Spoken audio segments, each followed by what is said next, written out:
such an admirer of you as a person of God and the talents that you have. And so when we had this opportunity to sit at a table and have a conversation, man, I couldn't wait. Well, that's awesome. I appreciate you being able to come in. We actually go pretty far back because we were in similar leadership arenas. Right. And I was curious because we hadn't gotten to talk about it too much in depth, but I kind of wanted to know, because I love your heart. I love the way you approach leadership and being like a true servant leader. And I kind of wanted to talk about that stuff. Like, where did that come from? Did you have any influence with your parents or with other figures as a kid growing up where you wanted to truly serve?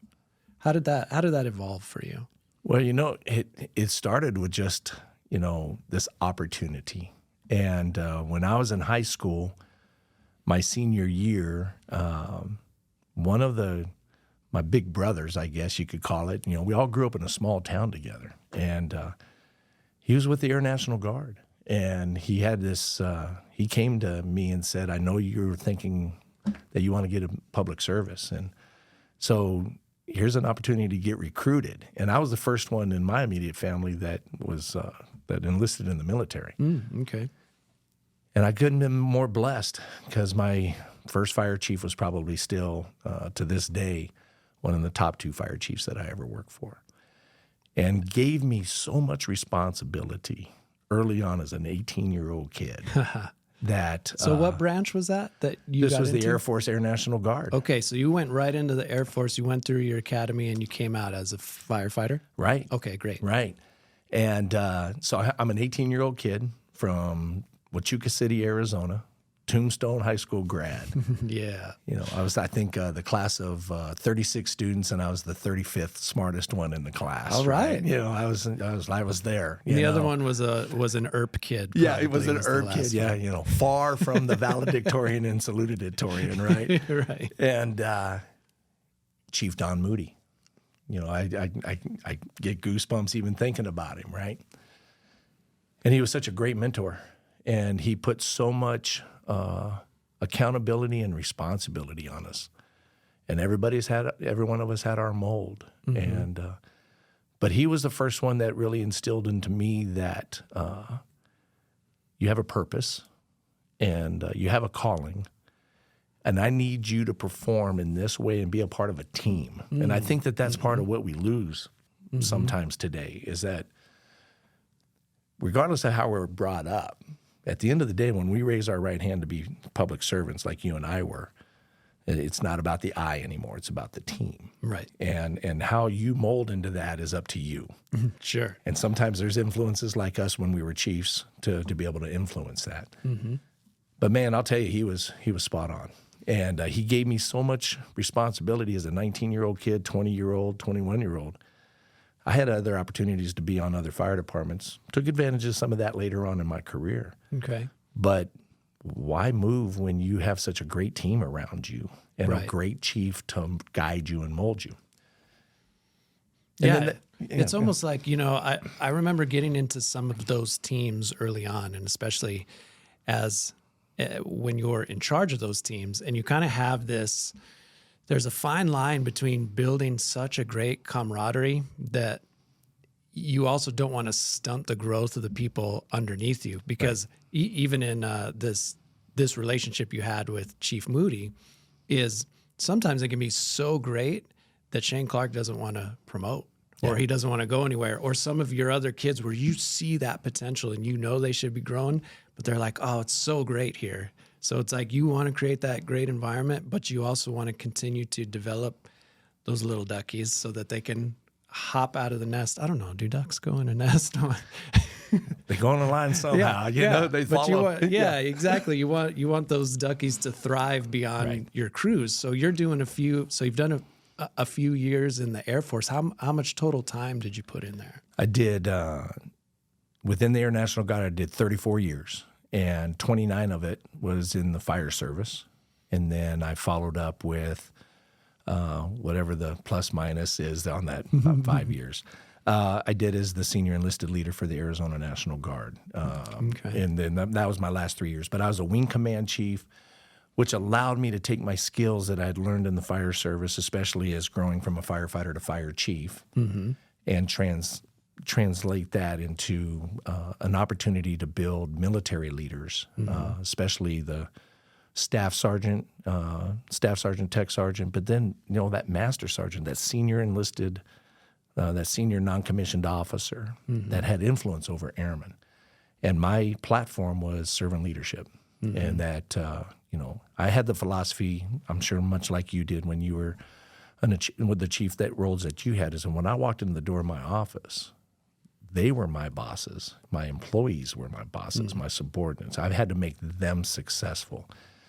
And if I could create a team, whether, that was at that captain level, engineer, firefighter level, if they knew that their step up was one that they wanted to be, achieve that, give them the tools needed to make themselves successful, and then step out of the way. Right. Then that was the formation of a succession plan that was going to create an operation of success. And that's what I believe that we needed and that was my management style. I'm going to give you the tools. I need you to lead. And we're going to have that conversation, and then let's go out and make our Air Force better, our Air Guard better. Well, did you run into conflicts early with that? Because servant leadership it's a great idea. It's a great thing that a lot of people say. But a lot of times in a top-down military structure, it doesn't always come off that way, because there can be old school leadership that it just starts to badge tap or starts to say, well, you do because I just told you. There's a time and place for that. But did you find any conflicts with your early leadership style of going servant leadership, or did it fully align with what was going on in the Air Force? No, I would say that there was some conflict. And, Chief Moody was my chief for a while, and then I had the next chief after that, and the next chief after that, and then I became the chief. But that in between, I think that sometimes we grow so much from working with leaders that do not meet that leadership style. Right. You can learn a lot from how not to do it. This is not what I'm going to be when I grow up, Right. And certainly, absolutely. I can't say that my path to the way that I led my organizations and the style of servant leadership, that I just had 20 years of that before I was able to be the fire chief. I learned from good, and I learned from those that were great human beings, that they just weren't very good leaders. Right. And that was good. That was an opportunity to grow and to be able to be more holistic and more encompassing when I had that opportunity to put those 5 bugles on, or that chief master sergeant stripe on. Right. To be able to take my style. I passed, I promoted higher than those that were in positions people that I reported to. That was conflict, right? Because now going into supervising somebody that you were reporting to not too long ago. Yeah, it was a little, and people think that was the platform that I was creating, and that I was the shining star. I never looked at it that way. I just made sure that I was well balanced. I had a great platform, in my opinion, on how to lead an organization, and I got a chance to do that as a frontline supervisor, a captain. When we served as captains, I still think the fire captain is the most important position in the fire service. Get the work done and influence the people getting the work done. Right. Back to that crew level, right? Yep. The influence that we had as captains to have that 3 or 4 or 5 firefighters. Same thing that when I talk to law enforcement agencies, that sergeant that's in charge of that squad, that platoon leader or that squad leader in our Army, that flight lead that's in our Air Force. Right. People of influence that have the people in the shops with them, and they're not just making the mission happen, but they're influencing those subordinates and making them the best that they can be. Right. That's servant leadership, and that's at its core. That's the best place to be. We just decided to become chiefs. Why do we do that? I don't know. Maybe we'll figure that out as we go down this podcast. But, so how did you deal with that? How did you deal with the young gun, so to speak, coming in, and now you're leading somebody that you were reporting to? Did you have to have a sit-down conversation, or walk me through that a little bit as to how that worked? I'm a firm believer in crucial conversations, that you just can't table it. You and I've had conversations in the past, in regards to how we grew up, right? Yeah. And at the beginning of my, my career, I was kind of one of those, hey, and I still believe in this, that, my team is my family. I didn't do a really good job at the beginning of, progressive discipline and crucial conversations Okay. at times, right? Hey, I reported to you before, now you report to me, or I want you to be, we're still buds when all is said and done. Right. So it was the school of hard knocks and transitioning some of the style, right? But it had to go back to crucial conversations, and there was challenge in that. I had bypassed a couple of, for example, ACs when I became the chief that were my ACs, and we had to have those conversations, and sometimes they were successful and sometimes they weren't. But at the end of the day, my belief was, especially with my management teams, was that if it's not life and death, and this was one of the things I learned early on, is that we grew up in a crisis management profession, and we had to make decisions on the spur of the moment a lot of the times. But that was on the field. That was when we had to make a decision because the fire was growing or the mass casualty was worse than we first got on scene. But in management and in leadership, most of the things, if you want to grow a great team, you can wait. You can bring in that team. Yeah. And you doesn't need action right then Right and now. there. Right. 90% of what we're doing is non-emergency when you're talking about leadership. Exactly. It's you have that emergency, you have more of a formalized top-down structure to execute the mission, but the other 90% is laying the foundation so that you get the trust and everything else where people will execute that mission and you can rely on them. And if you can take the time to bring in the people as allowed to be a growing opportunity for them. When I was at Rural, I spent my 2 years at Rural as ops chief under the second best fire chief I ever worked for was Les Cade. And really that mindset is when I was able to bring in my battalion chiefs and we could discuss something as a 4-person management team within operations, the end of the day, I got their inclusion, I got their insight, but they knew that at the end of the day when we opened up the door, it was my decision, but it was the best idea that we ever had because it was a 4-person decision.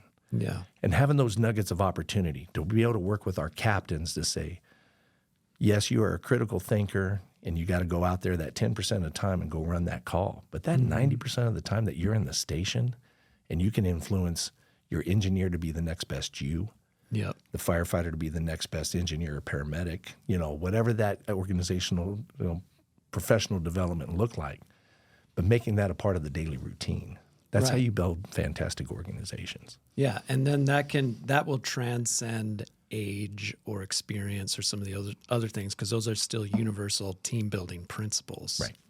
And people can get on board with that. I always thought it was funny because I was 29 when I first promoted to captain, and I was like the second or third youngest on the entire crew. And people had more experience with me, and we had this one dude that was a paramedic, salty paramedic, Right. but a great dude, like the guy that you wanted working on your family, but he was a hot mess of a human being outside of response. So he was a pain at the station and doing some of those other things. And I likened it back to when you look at the NFL and you have these first-round draft pick quarterbacks that come in, and they're walking into an organization that's already established with people that have way more NFL experience, but they're 23. And so you have linemen that have been around for 7 years that now have a 23-year-old new boss. Right. And you're like, how does that work in the NFL? But age seems to become such an issue when you're working in public service. So I tried to treat it as the same thing as like, look, I'm the quarterback now, but you guys have all the experience, and I'm going to need to lean on you in certain situations, like this salty paramedic as an example. I need you. I need you to be the man when it's a critical paramedic task. I need to be able to step back and trust you and give them the freedom to still show that all of that experience that they've worked towards matters, but you're the quarterback. You still have to come in and be the quarterback and set that whole team culture. So I always thought that was interesting how a lot of times with public service, it's like, well, you can't be a fire chief until you're 50-something years old because you need 30 years of experience. But we're going to trust a 22-year-old hotshot to run an NFL franchise because he's got the skills and he's ready. So how do you balance that? Well, I think that the difference, though, is that within the NFL or professional sports, college sports, is that it's such a small time window, right? They're only an athlete within that organization for such a short period of time.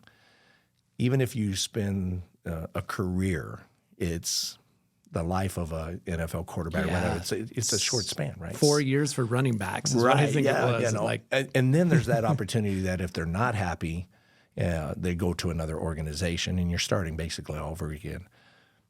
The way that we grew up in public safety is that you have 30 years of experience under that roof. Mm-hmm.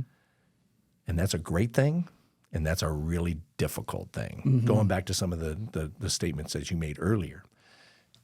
But it's always influenced by those that, if they're with the great leadership styles, or those that I'm sure that when you were that captain, knowing you for as long as we have, and having the influence of those that were many more years on the department, even probably more years on the department mm-hmm. than you. But if the leadership style was there, they were ready to go to war with you. They were ready to go into the fire with you. Mm-hmm. And what I see in our public safety is the day of us when you spend a whole career. I spent 29 years in the fire service. I see many friends of mine that did 20, 25, 30 years, influenced by 3 generations. My National Guard was that kind of an organization. It wasn't like an Air Force base where you spent 2 or 3 or 4 years and then you did a permanent change of station to another location. You're really starting new again.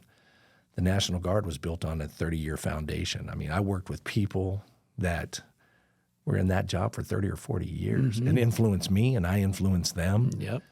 But it was this multi-generational profession. Yeah. And so the influence is good or bad, mostly good. I mean, mm-hmm. we wouldn't have spent the time that we did if we were not happy with that. Right. But I was able to influence 3 generations. Mm-hmm. I was influenced by 3 generations before me, good, bad, or indifferent. And I think the challenge in our public safety today is that we don't have that multi-generational. We're going to lose it more and more. Yeah. That those that we're recruiting into our military, into our law enforcement, into the fire service, they don't mind if it's a short stint. Right. And we have to, as leaders, accept that. And I think sometimes we have a hard time with that. It goes back to the generation of you got to be loyal, remain in the fire service. Before it was remain with my station, my department. Yeah. And then we had to get off of that because they didn't mind going from one department to another. Mm-hmm. And we embraced that. How do you embrace a profession today where they may not want to stay for 25 years? Mm-hmm. And how do you make the most time to keep them while you've got them, to make them as productive as possible, and then be that influence to say, you know what, if you do really want to leave, I'm going to make it hard. Yeah, because you're creating such a great environment. Exactly. And you want to retain that experience that they have to offer in the leadership. And I see that with the Navy right now. I'm a little closer with the Navy because my daughter's about 3 years in. And that's awesome. She's doing great as an engineer. And there's a lack of middle management leadership. Right. Absolutely. And so those boats aren't as staffed. They're not all fully staffed right now because you have holes in these middle management leadership where these kids, they put their 5 years in, but then they leave because they get a trade and they can actually do a lot better as civilians. Right. And so I can see a need to do a hard push to keep somebody like my daughter re-enlisting when she hits her 5-year mark and it's ready to either re-up or hop out, because that's where it seems to be these holes are. Right. And I don't know if it was the same in the Air Force back at that time or if it's still a challenge now. It is, absolutely. Right. We're losing the sight picture of keeping somebody for 20. And I'm not saying that you're entitling them or coddling them or trying to make it where they, we don't want you to leave. No, just the opposite. Give them the responsibility, give them the accountability, give them the pathway to be successful where they want to stay because we believe in them. We value them. Right. And for those that don't want to, okay, I have no problem you going out the door. But keeping those ones that have the true intent of wanting to be the next servant leader to teach the generations below. I'm sure you did the same thing. In my job was to learn one up and teach two down. Yeah. And if I did that, we had successful organizations, right? So if I was the captain, my job was to be the step-in battalion chief. And I wanted to be the next battalion chief. So I wanted to learn everything about that battalion chief or those battalion chiefs. But my job was also, as a captain, was to teach my engineers to be the next captain, to teach my firefighters, and instill that succession planning. Right. And if we do that, I don't think we'll always have great organizations, but it starts with the frontline supervisor. Yeah. I go back to say again, our fire captain, to me, even as a fire chief, I would tell my battalion chief, the captain is the most important job in our department. They're the face of the public, Yep. and they mentor 4 to 6 firefighters every single day. Right. I mean, I noticed it too, like when I promoted to field battalion chief, and you're overseeing 7 or 8 fire stations at the time. So you have 7 or 8 captains. Right. Now, I can drive over there and I can have a 30-minute, hour-long conversation, do some training, but the captain's going to be with the rest of the crew members for the other 23 hours. And so the influence, I've got a short period of time to make a large impact, but they themselves are going to have the most impact on the culture in their fire station and how they're treating the public and everything else. So Exactly right. you've got to be a lot more efficient with your leadership time as you get into these larger roles, because you need to plant the right seeds so that those things can grow, and you can make sure your captains are farming the right vegetables and fruits. Right. I called it the golden hour. Every tour, I asked my captains to individually pull their firefighters into the office, because the captain's office could either be a dungeon or it could be a haven. And we grew up in both. Yeah. Don't ever go to the captain's office, because when they closed the door, you knew what was happening. You're busted. Right? So that influenced the whole shift, because if that was the leadership style and they walked in, that created havoc for the rest of that shift or that tour, right? Yep. So I always ask my captains, the key to success is having the golden hour, where you know exactly who your firefighter is, what's going on in their lives. Are they having financial issues or marital issues, or do I have a drinking problem? And those things that influence their employment or their way of being successful. And can I give advocacy to that? Right. You have a marriage issue right now, so let's get you some marriage counseling. Yeah. You have a tardiness issue. Let's find out the reasons why. You're just a pain in the butt. We got to deal with that. But if I knew when their kids' birthdays were, when I understood the anniversaries, and when I was there for them at their time of success or their time of need, I had that firefighter for life. Yeah. And if I was just, my golden hour was just to talk business or to instill disciplines or whatever. Hey, your report needs better punctuation. Yeah, right. And then when I became that battalion chief, then my golden hour was with my captains, having that conversation to say, okay, now this is your time. How are you doing? What's the cross interaction going with the other captain? So I always believed in the golden hour. Yeah. Now, as you're saying, you're having all of this time to influence a culture in the fire stations and the way those 24-hour shifts work. Now, I would imagine, because you were deployed too, you're actually did you do a couple tours and where you had this not just 24 hours, but I'd imagine months. Yeah. How does that shift your mentality in how you're interacting with your team on a regular basis? Deployed a few times. The one that really comes specifically to mind, of course, is when I was a fire chief on a joint base in Iraq, where I was having to be the fire chief of the Air Force side, but I was the first Air Force fire chief on the Army side.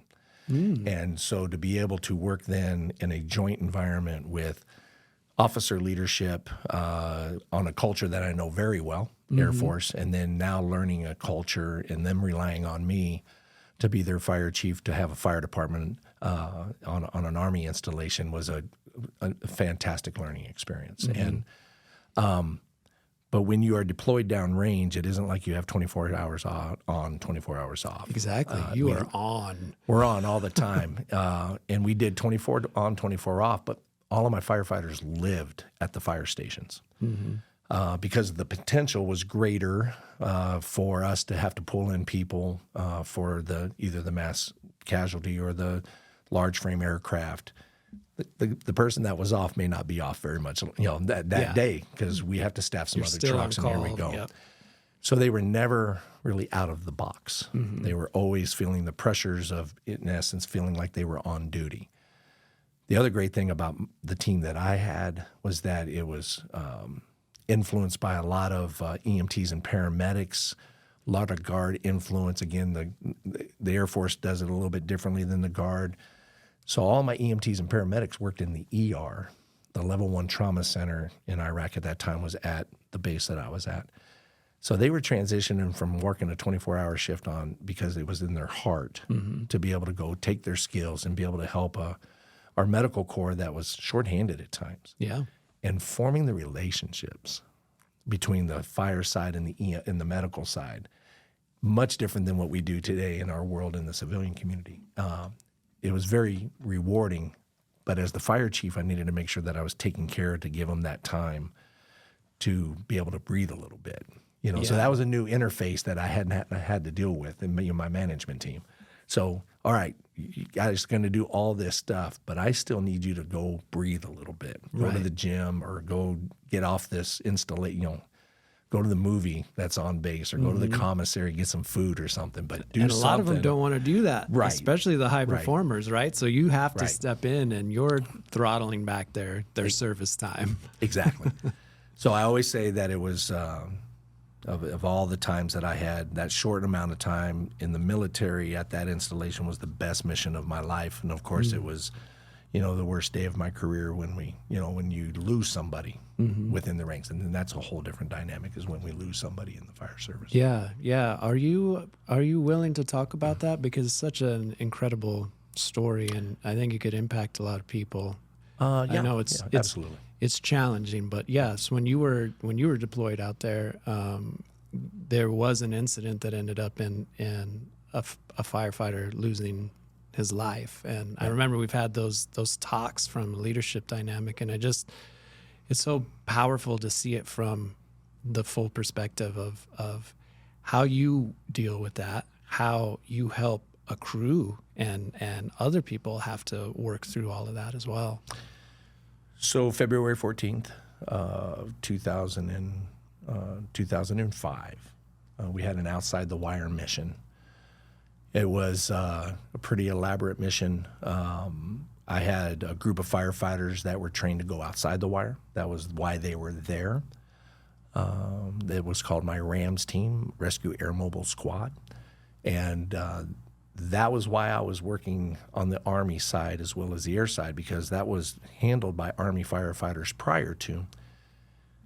Our Army was real tired at that time, multiple deployments, and so there was a decision made, a great decision that was made, to allow the Air Force to come in and take some of these skill sets, train them up to be outside in essence, a combat environment, and then be able to deploy. From a mostly medical perspective, that was their job? No, it was on a rescue. Combat. It was kind of like the technical rescue piece of that. Okay. And so the primary job was to go out and extricate our unified forces when they were impacted by IED or just the essence of battle. What we didn't know at the time, did not have when we step in, we know our jurisdiction.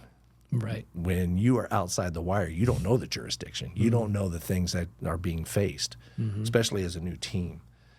The great thing about the team leading in is that I had great leadership. I had a great management team that had planned for these contingencies, but it was really a new mission.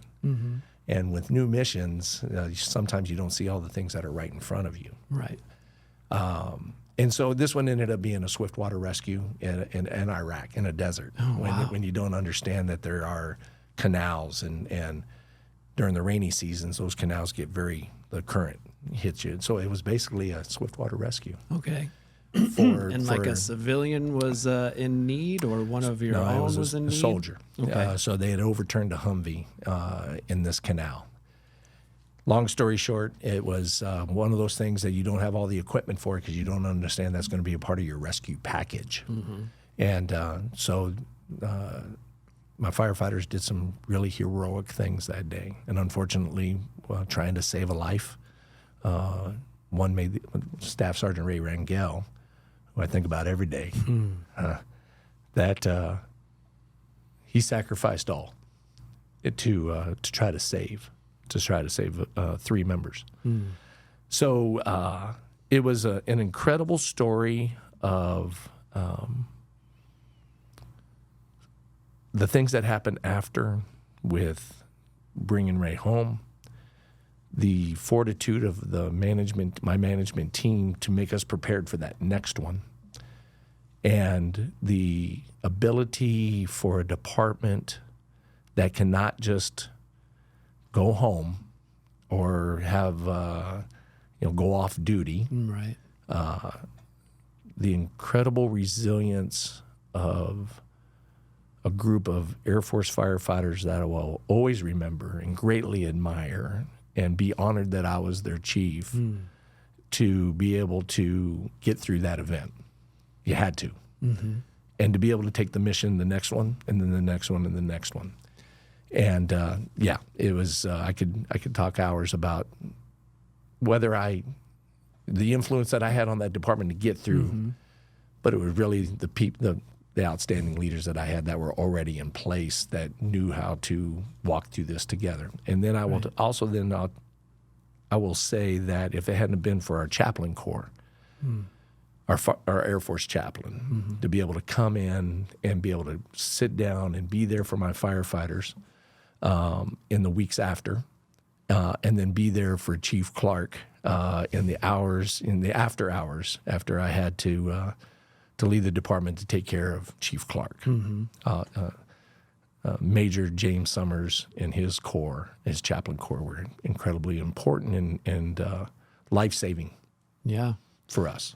Well, especially when you're dealing with a loss like that, you're in a foreign country, you have nowhere else to go. You have to resolve this matter and still get ready for the next mission, like you said, and still have your people combat ready for these future things. So there's so many emotions and processing, and I'd imagine even existential challenges as to what are we doing here? What are we doing this for? To have a good chaplain provide some perspective had to have been incredible, because not everybody in there, I'm sure, is a man or woman of faith, but at the same time, there are universal principles that would apply to the human condition, right? Yeah, and I don't know if I'm not sure you know this part of the story, but I didn't grow up in the church, and my faith was building at that time, thanks to my wife who drugged me into the church, scratching and clawing, and but I was while I always believed in God, of course, I grew up in a family that you didn't talk about two things in the household. You didn't talk about religion, you didn't talk about politics, and that was the household I was brought up in. And it was after we had children and we were starting a young family, which was very young when I deployed, a toddler and really just a baby, that we got into church. And I actually went through the membership class for our church. The chaplain, the pastor, Craig Coulter, actually came to the fire station while I was packing my bags, getting ready to deploy, and we went through the membership class. And I gave my, and it was funny. The story that's shared is that he says, "Hey, are you ready to accept Jesus Christ as your Lord and Savior right now?" And I said, "No, I'm not." And he was taken back. He gave me this like, What? Isn't that what we're here for? And I said, "My wife Lori's got to be here. She's got to be a part of it." And so yeah. And so here I am now deploying, and I have this situation that as tragic as it was, I was actually a replacement for a fire chief that was scheduled to go, and his deputy chief, who then became my deputy chief and a great friend, he said at the end of that deployment that I was brought there for a purpose, and that was to get the team through. It may have been maybe just for the reason of getting the team through that tragic time, because he wasn't sure that if the person that was supposed to be there at the beginning would have been able to do that. Yeah. And I don't take credit to that because it was a team effort. But if I was there because that was what was supposed to have happened, for me to be the chief of that beautiful department and the mission that we did and the things that we accomplished and the tragedy we had to face, okay, I'm good with that, because I truly had some beautiful and special people in my life that we touch base. Some of them I haven't seen in 19 years now. We just had the 19th year of that event, but I still talk to them all the time, many of them, all the time. So would you say that going through that as you're cultivating a new faith or new understanding relationship with a creator, that then was helpful to process some of that stuff, where it became kind of like you said, right man, right spot for this particular mission and what was needed for the entire group from a leadership perspective?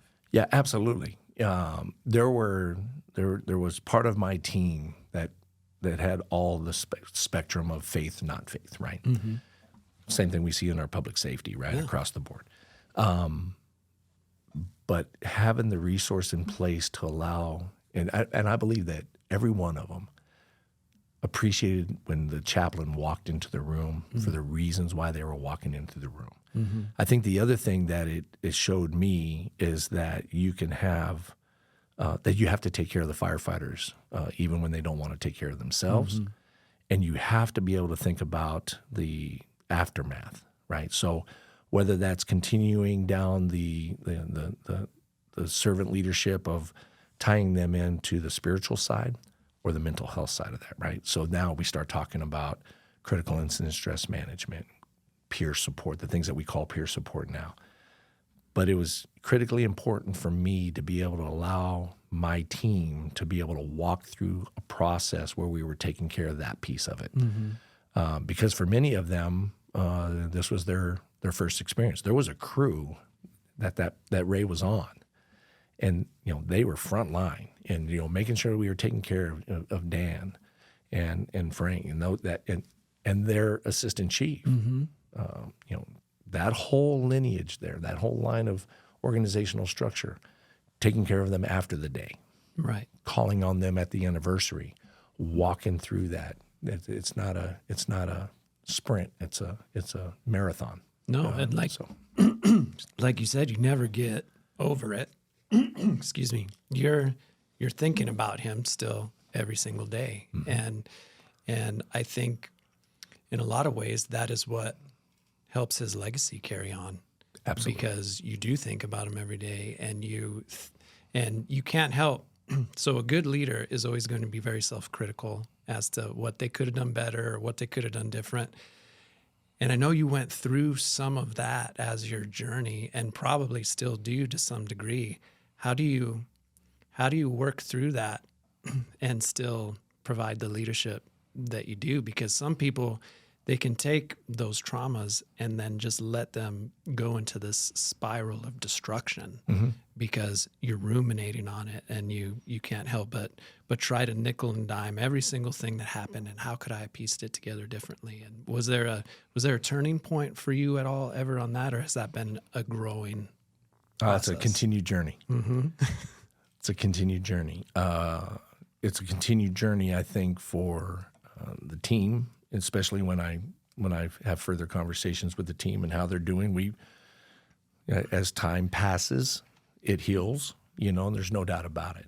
But when you're faced with something like that, and many of us in life are faced with that, right? Mm-hmm. The traumatic event that changes lives, and but as a fire chief, you feel it. Mm-hmm.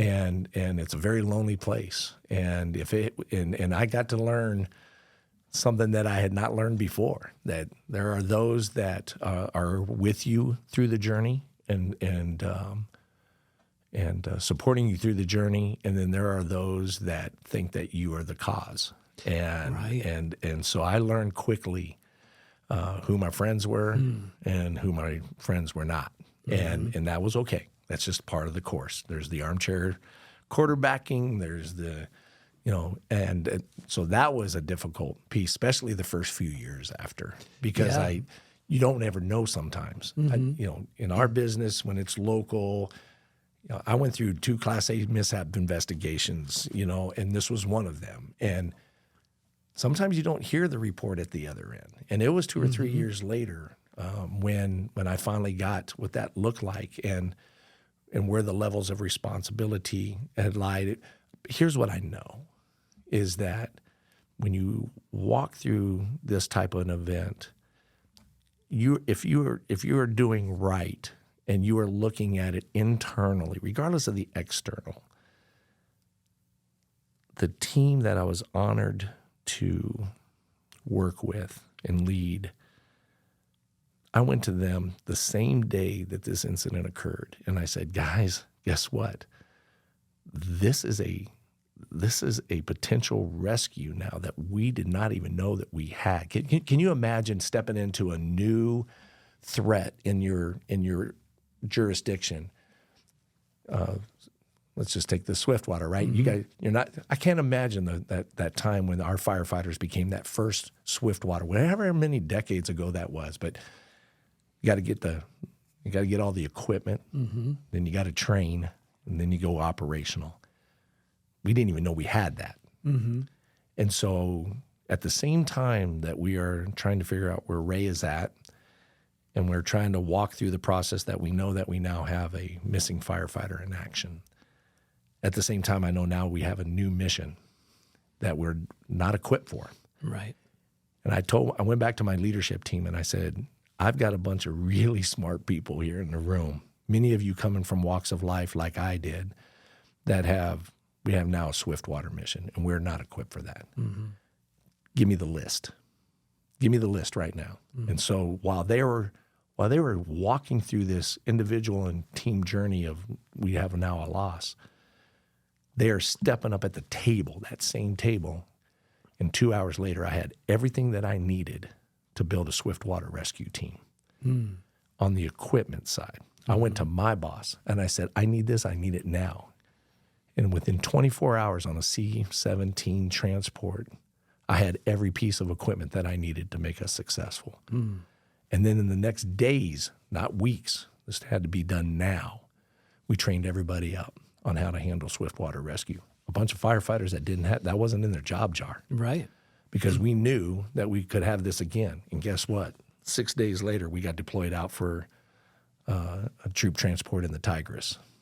And the look in the team in my eyes, we're 1 week removed, and I'm going out and I'm now the big cheerleader. Y'all got this. Yep. You're the best. Go make it happen. And my firefighters are looking back at me saying, Chief, just get out of my way, man. I'm ready to go get on this helicopter and let's go kick some butt. Right. And man, that Ooh, exactly, that's where the men and women that serve are just the most incredible human beings and the most resilient human beings ever. And to be able to lead them and see them thrive in those environments after all of that adversity. How proud Papa of a moment was that for you? Pretty proud, Papa. Because you know that you got a team that is in it for the right reasons, and they're just all in. It's a proud Papa moment, absolutely. Oh, that's that's so great, and I appreciate you being able to share that because that's not easy stuff to talk about, but I think it's important things to talk about because people need to hear it. People need to hear these real stories and how real humans have had to navigate through that. I never lost a firefighter, had a firefighter injury like that, but I understand trying to process this stuff in real time. I had a little girl run over by a commercial truck in a safe cul-de-sac, like just, how so many things have to go wrong at the same time in order for an emergency to happen that is to that scale. And it's not really any one thing's fault. It's just this amalgamation of unfortunate incidents. And my daughter was the same age at the time. Right. So we're working her and getting a helicopter out and going through all of that. And the trauma was extra challenging for me because of that relationship on the age. I looked at her and I saw my daughter. Right. You know, she was 3. My daughter was 3 at the time. And she's responding to commands. And you're trying to keep her in it and sort out what the emergency is. And we fly her out. We feel decent about where she's at by the time we stabilize and fly her out. And we didn't go out of service because our chief at the time was like, hey, you got a district and a first due to run. So we had just been cleaning up all of the blood, all the mess, all the everything. And they say, hey, you got a vehicle lockout call. And you're trying to be a young captain. You're trying to be resilient, trying to be like, okay, boys, let's go. We got the next mission. But like still shaking inside at what had just transpired. Yeah. And then we go to this and the guy who had locked himself out of the vehicle, it was just one of the services we provide in vehicle removal, he kind of pops off and he says, geez, guys, how many firefighters does it take to unlock a vehicle? And, he meant no harm by it. But with where I was at in the moment, I'm like, I'm going to take this lockout tool and I'm going to smash every single freaking window that you have here right now because I am on edge. Right. And a lot of times you don't know where people are at or what emergency they had just been on. And I'm so grateful now that we're more open to go out of service for a second as an example, or say like, hey, that's a non-emergency call. Let's let somebody else handle that right now. We've got some things we need to sort out. We were all still amped and still trying to provide service for these non-emergency things. And I remember it was like, okay, that's a situation where I'm going to have to, because you're trying to be as up as you can for everybody else. But internally, like I was ready to get to violence, just going on to that next call because it was too much. Yeah.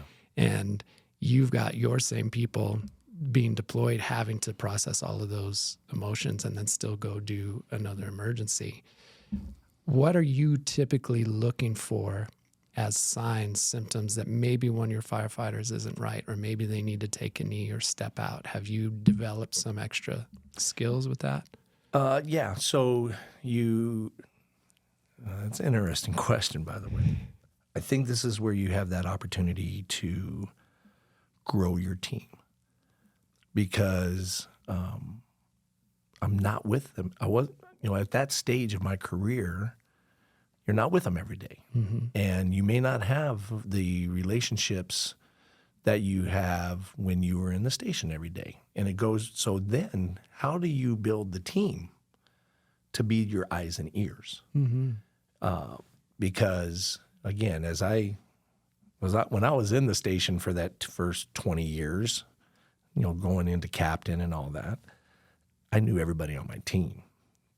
I was the one that would say, you're off or you're on, Because you knew them, because you had those golden hour conversations where you knew what was happening in their lives. As a chief, especially a larger department, I may not know the one that just came out of the academy and certainly will not know them the way that I used to know them when I was the lead in that station. Mm-hmm. So that's where the importance of professional development and grooming to be able to show the importance of that every one of us are that safety officer, right? We always used to say that all the time. Right. Every firefighter is a safety officer. Well, every firefighter is a buddy, or the wingman is what we call it in the Air Force. And if I'm off today, and the person that's closest to me, it could be the senior firefighter, the person on the crew, the captain. If they can't recognize the flags, especially if I'm one that keeps it internal and I'm not going to express the flags, I need to rely on them. And then they need to be able to say, hey, Scott, you're a little off today. Let's walk through this, right? Starting there, and then be able to elevate that if it's concern that needs to be elevated.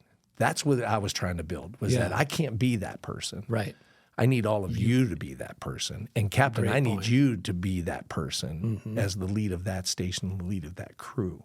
Yeah. Goes back to just being tactical. It's being administrative. It's being I got to give you the letter today because you earned the letter, you know, or it has to be, hey, you're off today. Let's walk through that journey together.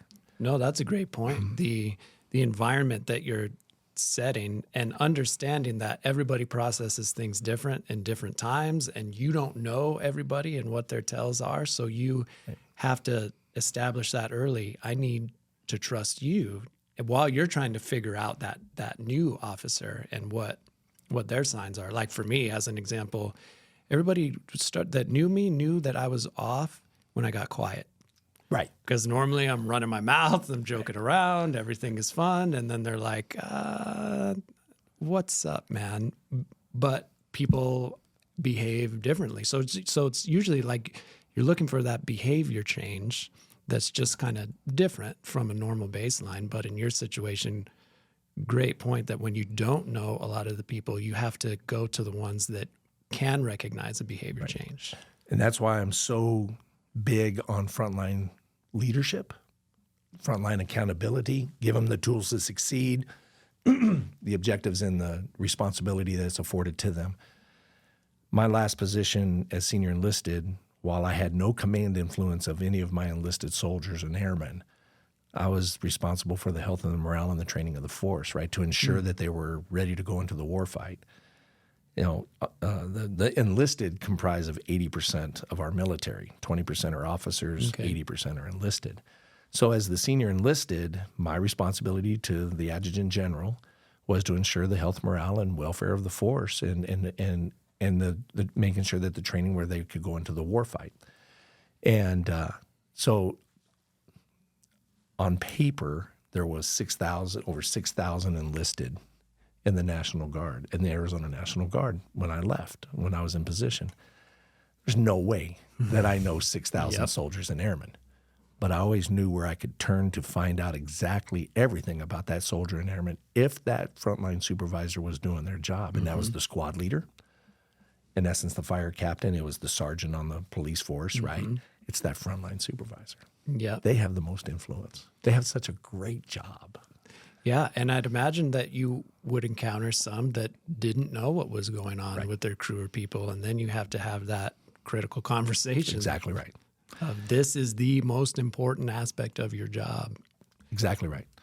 And I would put the pressure on my formations when I would show up at our armories or the battalion or at the wings. And I always told the commander, I always had a conversation with the commander and the first sergeant, and I always said, we're going to go find a squad leader. And it wasn't because I wanted to test it.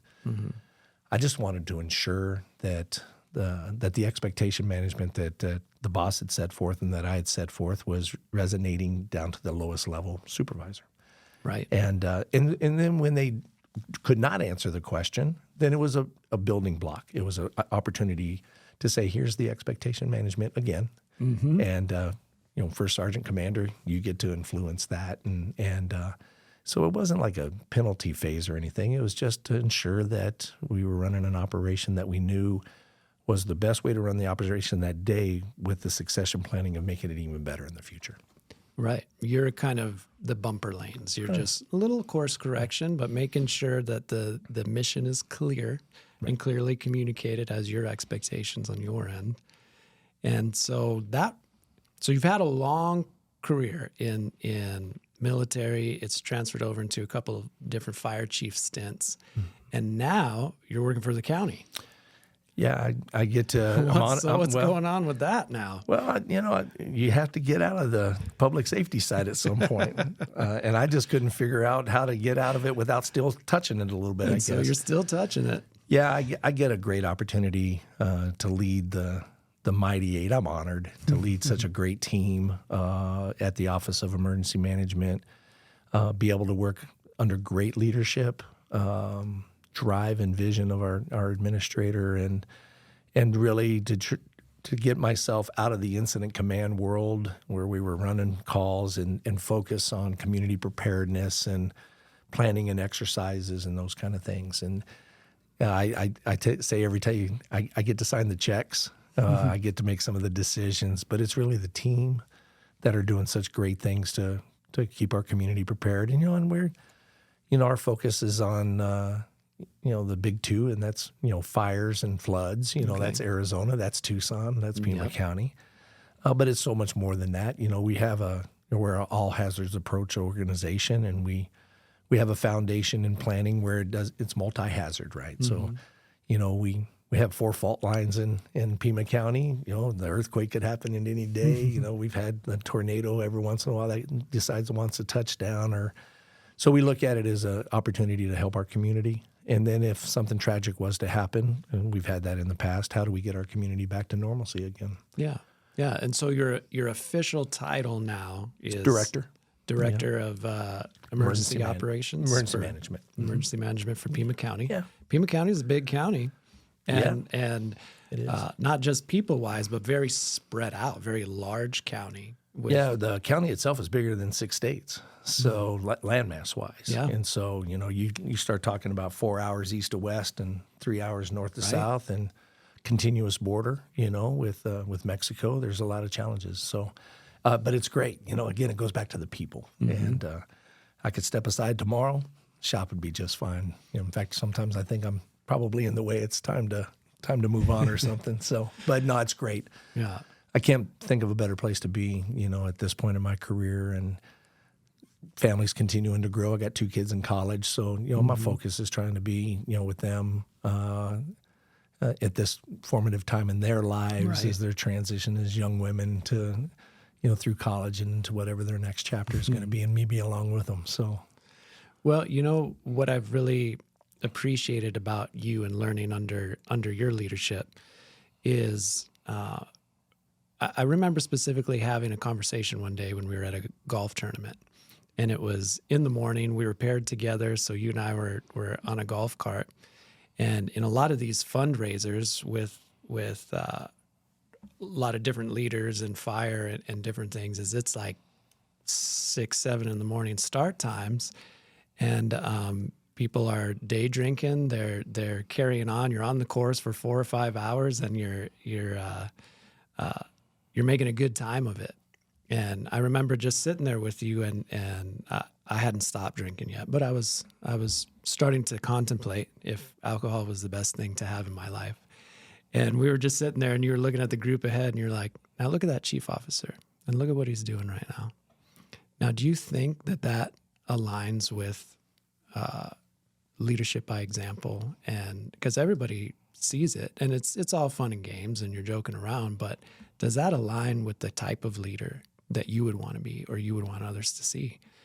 And I remember that having an impact on me, because I was still very much a party boy on my off-duty time, and I was slipping into what I had seen from a lot of my peers and mentors, which is, this is what a chief officer life is. You go to conferences, you let it all hang out, where there's open bars everywhere, and it's easy to fall into that lifestyle. But something I wanted bigger, I wanted more for myself, and that really made an impact. That there was another chief that was willing to just look at that and question it.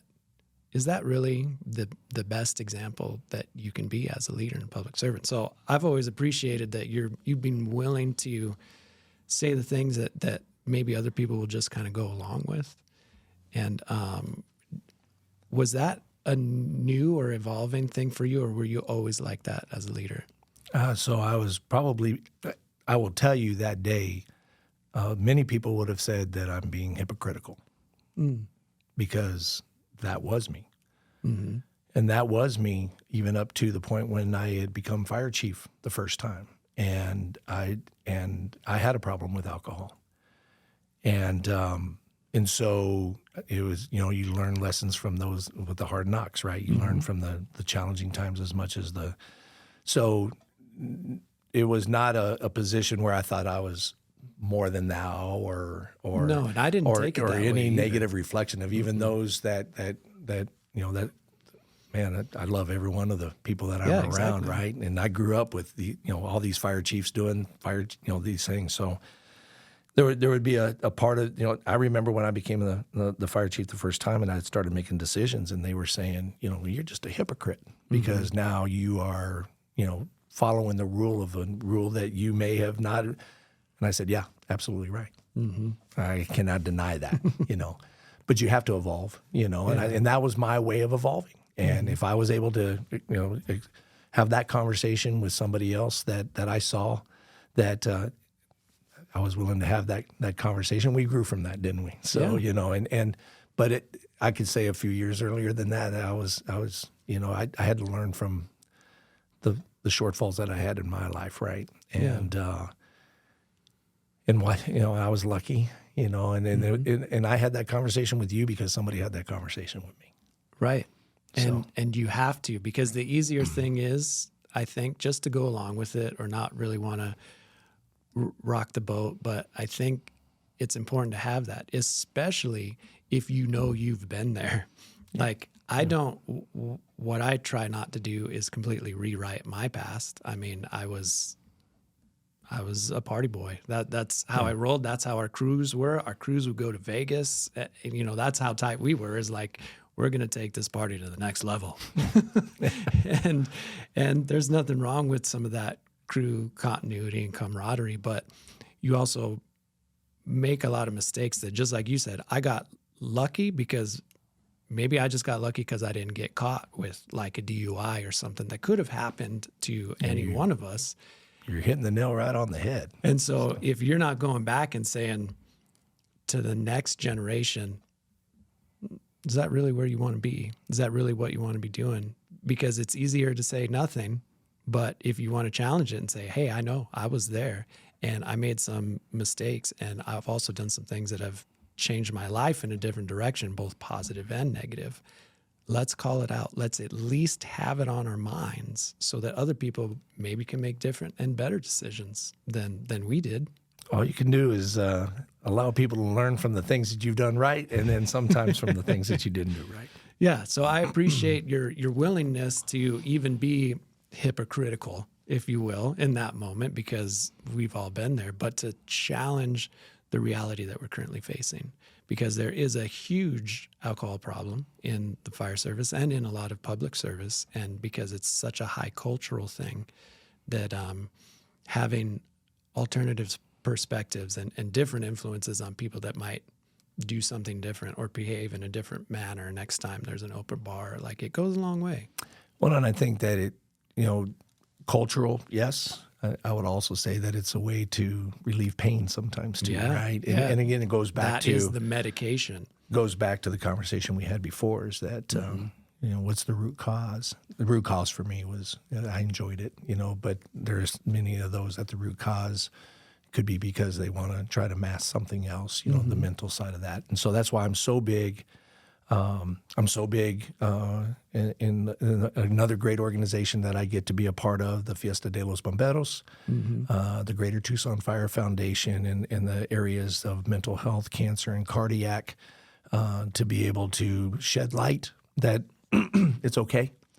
And that there's advocacy for that, and that there's tools for that to be able to help you.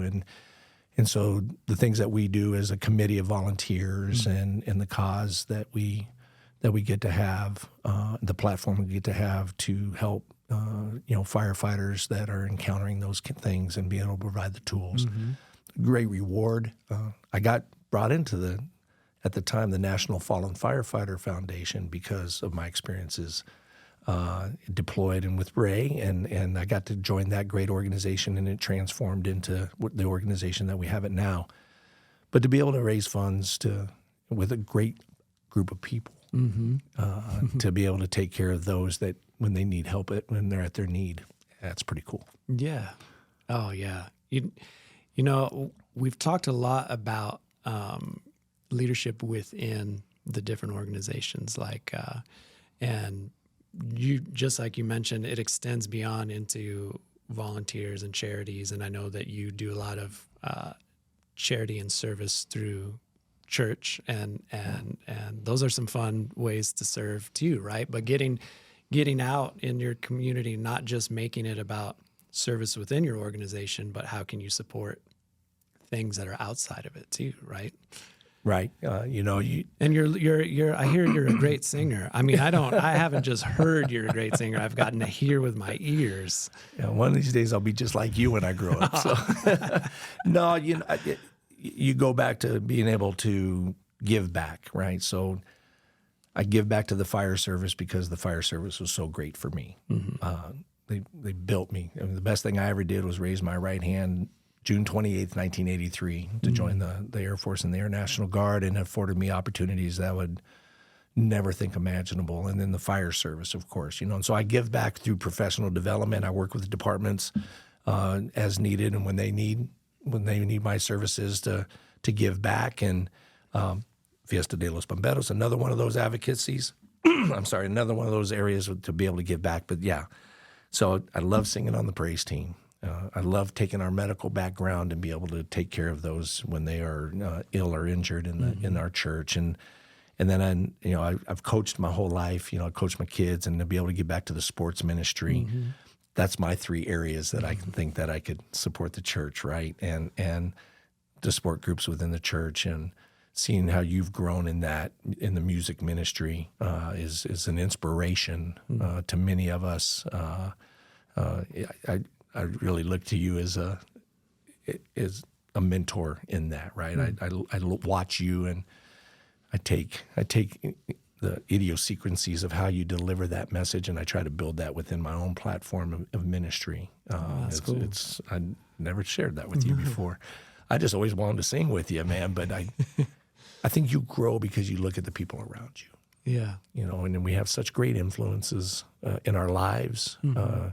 And we have some that are not, and I table them to the side. But I try to gravitate to the people that I really admire. And you're part of that in the music ministry, and the great chiefs that I got to either learn from or work with, right? So many great chiefs and great assistant chiefs and great captain, you know, those that just love doing what they're doing. Yeah. You know, I gravitate to that, and I want to learn. I'm always a student. I was never really a big educational in the classroom student, but I was a huge student of those that were such great influences to me, that I saw that, wow, you're doing that so great. I want to emulate that, right? Yeah. Yeah. Surrounding yourself with people better than you, right? Yeah. And there's so many that are better than me.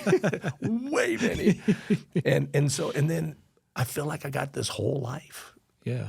Not whole as in, you know, although this whole life, I have a whole life. And I got a great wife, who was a retired public servant herself, firefighter, paramedic with Tucson Fire. Great family around me, great friends, great influences in all spectrums of my life, and my kids. And I feel really good. You know, I'm in just a really good place. And when I'm not in a good place, and that happens, I've got people that influence that too. Yeah, right? Exactly. Because we're not all great all the time. Nope. I went off of an edge. Every February I go kind of off of a ledge a little bit. And my health, you know, that, you know, sometimes I wonder, you know, where I'm at with that. But I know where I can go to have people that help me. Yeah. And that's an awesome place to be. Yeah. And so you've truly been blessed with a life that has been able to build around that. But like you said, you were the first one in your family to join services in that regard. And in my immediate, yeah, and it was foreign. And so what I'd like to try to do too, and maybe we can close with this, is bringing those kids into public service that you know are great kids, but don't really know what they're getting into. Maybe they're considering, they're like, oh, Air Force might be cool, Navy might be cool. Some of these other ways to serve, like what would you say to a kid that might be on the fence right now and doesn't know what they're getting into, but is interested in called to service? Yeah. I think the first thing that I would say is that what inspires you to want to be that? Is it a person? Is it a location? Is it the cool truck that's going down the street? Is it the show that you're watching? You know? But know that there are so many people that want to walk through that journey with you, right? Yeah. If you don't know a firefighter, go talk with one. Go to the station. They're more than happy to talk They're with you. more than happy to talk about it, right? I think today's generation is more than happy to talk about the great things about it and the challenging things about that, given the holistic view, right? Don't look at it as something on the screen or a picture on the wall. Go find out about it. Yeah. And I think that this generation really likes to do that. They're not afraid. As much as it can be aggravating sometimes or frustrating sometimes, they are not afraid to have a conversation, and they're not afraid to learn. Yeah. And this generation, now whether we can keep them to stay 25 years, that's a different conversation. But they want to explore getting their foot in the door. Yeah. And I think if I do anything more today out of uniform than anything is, there are those like you or those like friends or family that says, hey, I got this person interested. Would you have a conversation? Yes. And I do this all the time. Have a conversation with somebody that is thinking about getting into the military, thinking about getting into the fire service, active duty versus the guard or the reserve. And it's a conversation. And if I can be of support of that, I always pick up the phone, right? So explore it, and then there's so many opportunities to become a firefighter now, right? I mean, just the job opportunity is it's a recruit-rich environment right now. And the way that they can go about getting their through their academy, it's not just department-based anymore. Pima College has a fantastic public safety program, and there's so many ways that they can achieve their goal. Yeah. Military is the exact same way, right? The recruiting is at an all-time high because there's more jobs out there than ever before. So if they want to take the leap, there's an opportunity to do that, right? So, Well, that's a good point. That's what got me ultimately into it is I was signed up to join the Marines, and we did the delayed entry program. So I was 19 and my parents needed me out of the house. Yeah. So I was like, well, here's a good, I guess I'll do this. And with the delayed entry, they allowed you to enjoy the whole summer, and then it's like, you're mine. You'll deploy in the fall. So I was like, well, I guess that's what I'm doing. But during that summer, I went out to California, and my cousin was a paramedic for Santa Ana fire. So I did a ride along, and so 100% agree. If you're not sure, do a ride along somewhere. Right. And I was hooked after that. It was after doing that ride along, I was like, this is how I want to serve. I felt called to do service in some way, and I just wasn't sure what that looked like yet. So I had to go back and have that challenging conversation with the recruiter, because you get sworn in and all of that, but you technically aren't theirs until you deploy. Right. So I made a decision, and I think ultimately what made it okay was that, well, I'm going to serve in this capacity for my country. I'm going to EMT school, and I'm going to do that because I was able to do a ride along. So 100% agree. If you're thinking about it, go do a ride along. Yeah. You're going to either love it or hate it, and you'll find out, and that'll be fine. You'll get exposed to that, and organizations want to do that for you. They do. And it's not because they have to, it's because they really enjoy doing it. Yeah, right? They enjoy showing off the profession and how cool it is. They really do, And I will tell you, I'll end it on this, from all the good and the challenges that I, accept in Jesus Christ in my life, and knowing that even that during those times when I wasn't following, that he was still looking out for me, right? And affording me opportunities to grow. And now, of course, it's the focal point. But, I go back and I think I look back at my life, and it really was doors that were opened because of God, and knowing that you had a mission. And God had a mission for me, right? So, but so thankful, so blessed. Thank our Lord for all of it, man. So awesome. Well, thank you so much for being able to come on and have a chat and have. These are the same conversations that we have when we're just hanging out in a golf cart together. So I appreciate doing it to share with more people. Well, thank you so much. Appreciate the time.